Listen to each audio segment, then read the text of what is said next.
TMS. Élection générale 2010. Bloc-notes de la campagne avec Jean-Luc Émile. Bonjour Jean-Luc. Bonjour Yves, bonjour à tous. Un nouveau numéro de votre bloc-notes de la campagne. Le week-end a été riche en événements. Il y a eu le Nomination Day, le dépôt de candidature. Les partis se sont fait voir, cortège impressionnant pour certains, les grands moyens déployés. Ce que nos politiciens semblent oublier, ce sont les indécis, ceux qui ne sont pas forcément activistes et sympathisants qu'il faut persuader.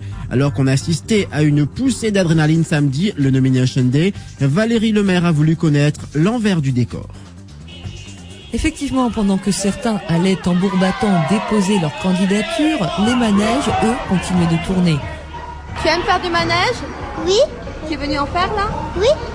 Les pêcheurs nettoyaient, eux, leurs fritures. Quel jour nous était aujourd'hui le Nomination Day, vous connaissez?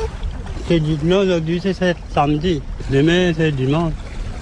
C'est un petit poisson ça. Un petit petit. C'est bon ça. Comment on cuit un lit ou? Faut aller, après ça nous fait la double, ça fait bouillir. Et les amateurs de plage profitaient du beau temps. Il n'y a pas un événement aujourd'hui? Ça m'intéresse pas. Qu'est-ce que ça t'intéresse pas? La Nomination Day. Du tout. Je dis à la phrase. À la foire de Cœur-Pipe, les pommes d'amour avaient toujours la cote, malgré l'ambiance électorale. Je ne connais même pas parce que je ne regarde pas. Ni la télé, ni le journal, rien. Du tout pas. Et dans les supermarchés, au passage en caisse, on avait autre chose à penser. On suis pas du tout... non. Ça vous intéresse pas? Non. Non, ça ne m'intéresse pas. Nomination Day ou pas, dans les salons de coiffure, les sèche-cheveux étaient en action. Vous savez qu'aujourd'hui on est le Nomination Day? Oui. Ça vous intéresse ou pas? Non. Du tout. Tandis que sur les chantiers de construction d'ébène, on était loin de la politique. Non, ça ne pas gagner. Il est temps pour écouter tout ça là. Finalement, Nomination Day ou pas, ce samedi aura été un jour ordinaire, à part pour certains. Voilà donc le Nomination Day derrière nous. Certains avaient espéré jusqu'au dernier moment voir leur nom sur la liste et compter souvent sur le désistement d'un éventuel candidat choisi ou une décision tardive de la partie de leur accorder une investiture. Beaucoup de déçus ce week-end, beaucoup de frustrés aussi.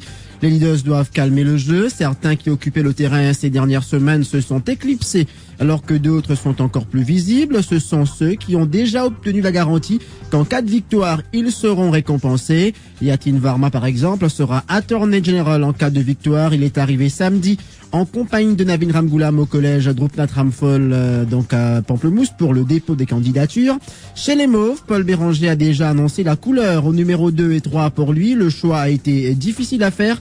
Il y avait beaucoup de candidats potentiels, mais ils seront sur la liste du MMM pour les élections municipales.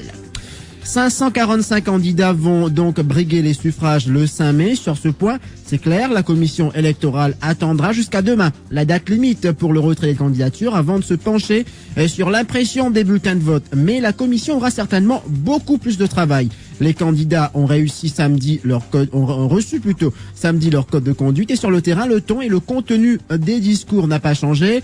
Harry Bullock, directeur de la CWA, toujours sur le terrain. Chez les Mauves, Dinesh Ramjatan tient toujours le même langage fleuri. Mais il y a aussi ces promesses qui font parfois tiquer. Nando Boda a été présent dans une réunion à Floréal hier. Écoutez.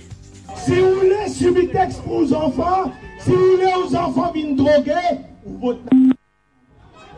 gagnez quantité. Ou les casinos partout, discothèques partout, maisons des partout, ou votre... Bonne proposition qui nous peut présenter à la population en tant que l'alliance de l'avenir. Nous avons l'occasion de causer. Fin dire qu'il vous prend 5000 policiers dans ces 5 années qui vous venir 1000 par l'année. Asté la professeur. Aujourd'hui nous cause programme. Nous vous avons fait rêver. Voilà donc sur les promesses ce week-end. Petit candidat aux grandes ambitions, James Edleberg, indépendant au numéro 17. Son symbole, une chaise qui pour lui représente le siège tant convoité. Et dans son programme, consolidation de la démocratie, une motion en vue de réclamer la création d'une chaîne TV parlementaire qui diffusera entre autres les débats parlementaires et politiques. Voilà pour ce candidat au numéro 17. Mahatma Gandhi, bien malgré lui, fait campagne pour l'Alliance de l'avenir. Je ne parle pas là du sosie de Moka quartier militaire, mais du vrai Gandhi. Sa statue se trouve au cœur du village de Rivière-du-Rempart. La statue enrubannée, décorée en bleu, blanc, rouge. La statue porte même depuis ce week-end une casquette et tient un pavillon de l'Alliance de l'Avenir entre ses mains. L'utilisation de cette statue est diversement commentée dans la région par des hommes religieux. Le Premier ministre a fini par concéder que le créole à l'école n'est pas forcément une mauvaise chose pour les élèves. Les pédagogues militants pour la cause l'ont demandé depuis longtemps déjà. David Ramboulam a profité du congrès des femmes à Paille hier pour lever le voile sur son programme électoral. On partit trop là-bas. Moi, tu peux penser, moi, attention si nous faisons ça. Au fait, nous faire des enfants créoles, parce que ceux qui vont faire ça, plus souvent, je suis capable de pénaliser au fait plus tard. Je vais donner des je pense comme ça. Nous dire qu'il y a un service à langage créole pour montrer c'est l'accès à l'éducation que nous devons. Et après tout, si nous pays multiculturel qui fait un bagage révolutionnaire dans le programme de connexion de Le créole fait maintenant l'objet de promesses électorales. Alors créole, c'est votre mot ce matin, Claude, bonjour. Oui Jean-Luc, bonjour. Le mot créole, apparu en français au XVIIe siècle, est passé par l'espagnol. Et il vient du portugais où il a d'abord désigné un serviteur élevé dans la maison de son maître, avant de s'appliquer à un noir originaire des anciennes colonies tropicales. En français par contre, on appelle créole un blanc né dans ces mêmes territoires. Et à l'île Sœur, un créole est un réunionnais, quelle que soit sa couleur, par opposition à Zoreille, c'est-à-dire français de métropole. Plus récemment, on a donné le nom de créole au féminin à des grands anneaux d'oreilles. Ça fait déjà pas mal de significations différentes. Mais ce qui nous intéresse aujourd'hui, c'est encore un autre sens du terme créole, la langue mixte provenant du contact entre le français, l'anglais, etc., avec des langues locales ou venues d'ailleurs. Aujourd'hui, aux Seychelles, le créole a le statut de langue officielle, et à Maurice, il pourrait être enseigné à l'école dans un avenir pas trop lointain. En attendant, c'est la langue privilégiée des discours électoraux. Moban famille, Moban camarade, Moban frère. Alors Claude, forcément, Jocelyn Grégoire qui est sur le terrain devait répondre à David Ramboulam. Une heure après, il réagit à Pamplemousse. Alors petite devinette Yves, comment réplique un singing priest dans ce genre de situation? Aucune idée. Écoutez. Je te connais Dalida? Il chante un duo avec Alain Delon. Encore des mots, toujours des mots, rien que des mots. Paroles, paroles et paroles.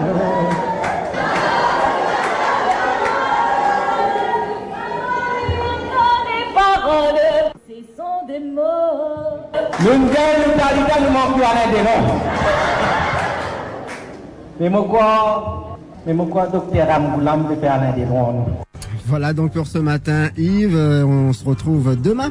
Et dans l'après-midi à 16h45, c'est Éric Meillépa, de retour de Rodrigue, que vous allez retrouver. Merci Jean-Luc, à tout à l'heure. Radio One, la chaîne Info.